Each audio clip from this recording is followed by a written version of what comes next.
Timnas Indonesia bisa menang besar atas Filipina pada laga terakhir Grup A Piala AFF 2022.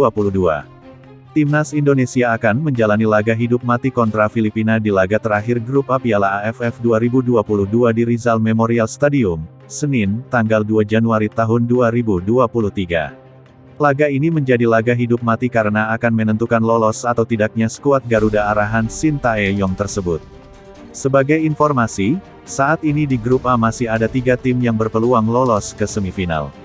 Selain Timnas Indonesia, ada pula Thailand dan Kamboja yang akan saling berhadapan. Karena hanya ada 2 tiket saja untuk lolos ke semifinal, ketiga tim ini mau tak mau harus meraih kemenangan di laga terakhir Grup A Piala AFF 2022. Namun kemenangan saja tak cukup. Ketiga tim juga perlu meraih kemenangan besar agar bisa lolos ke semifinal sebagai juara grup. Sebab, jika berhasil lolos ke semifinal dengan status juara grup, maka tim tersebut akan berhadapan lawan yang lebih mudah dari grup B di babak 4 besar. Alhasil, Timnas Indonesia pun harus menang besar atas Filipina agar bisa lolos sebagai juara grup A dan bertemu lawan mudah di semifinal Piala AFF 2022. Meski belakangan lini serang menjadi sorotan karena kerap buang-buang peluang, ada 3 alasan mengapa Timnas Indonesia bisa menang besar atas Filipina di laga nanti. 1. Pertahanan Filipina yang rapuh. Salah satu kunci agar Timnas Indonesia bisa menang besar atas Filipina adalah pertahanan lawannya yang tak begitu solid atau rapuh. Hal ini terbukti sepanjang Piala AFF 2022 ini, di mana Filipina telah kebobolan 8 gol dari 3 laga, atau rata-rata kebobolan 2,6 gol per pertandingan.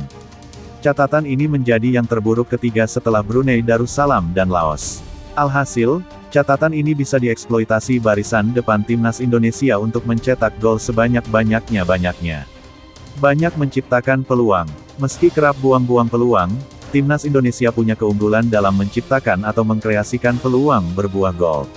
Sepanjang Piala AFF 2022 ini, Timnas Indonesia mampu melepaskan 54 tembakan dengan 22 tembakan tepat sasaran yang menghasilkan 10 gol. Catatan ini menandakan bahwa Timnas Indonesia punya banyak peluang mencetak gol.